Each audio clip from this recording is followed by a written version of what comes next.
Hello বন্ধুরা, চিত্রা কিচেনে আপনাকে স্বাগতম। আজকে আবারও হাজির হলাম চুষি পিঠা রেসিপি নিয়ে। পরিমাণ মতো জল ফুটিয়ে নেওয়ার পর পরিমাণ মতো আতপ চালের গুঁড়ো দিয়ে 1 মিনিট ঢেকে রাখার পর ঢাকনা উঠিয়ে নিলাম। এখন একটা কাঠি দিয়ে নেড়েচেড়ে একটা খামির তৈরি করে নেব। জলের সাথে অল্প পরিমাণ লবণ মিশিয়ে নেবেন, তাতে চুষি পিঠাটা খেতে ভালো লাগবে।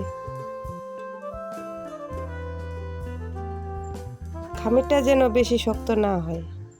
এখন ছোট লেচি কেটে চুষি পিঠার শেপ তৈরি করে নেব।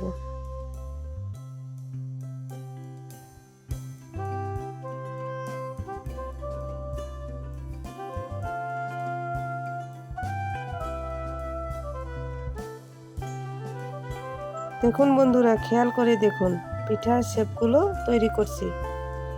এভাবে সবগুলো করে নেব।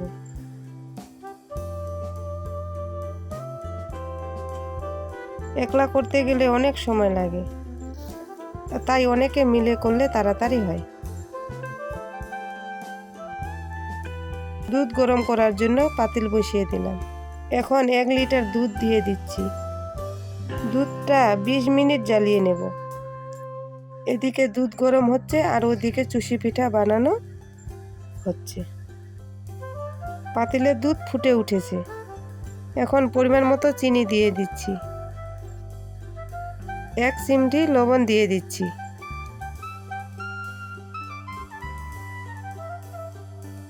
বলক এসেছে, এখন চুষি পিঠাগুলো দিয়ে দিচ্ছি। একবারে দেওয়া যাবে না, একবারে দিলে একটার সাথে আরেকটা লেগে দলা দলা হয়ে থাকবে। অল্প অল্প করে 2-3 বারে দিতে হবে। এখন কিছুক্ষণ নাড়াচাড়া করে নেব। যখন দেখব সিদ্ধ হয়ে গেছে তখন নামিয়ে নেব। এখন নামিয়ে নিচ্ছি। বন্ধুরা, কেমন লাগলো আজকের রেসিপি কমেন্টে জানাবেন। আর এখনও যদি আমার চ্যানেলটি সাবস্ক্রাইব না করেন তবে এখনই সাবস্ক্রাইব করে বেল বাটনে ক্লিক করে অল সিলেক্ট করুন। দেখা হবে পরের রেসিপিতে। ধন্যবাদ।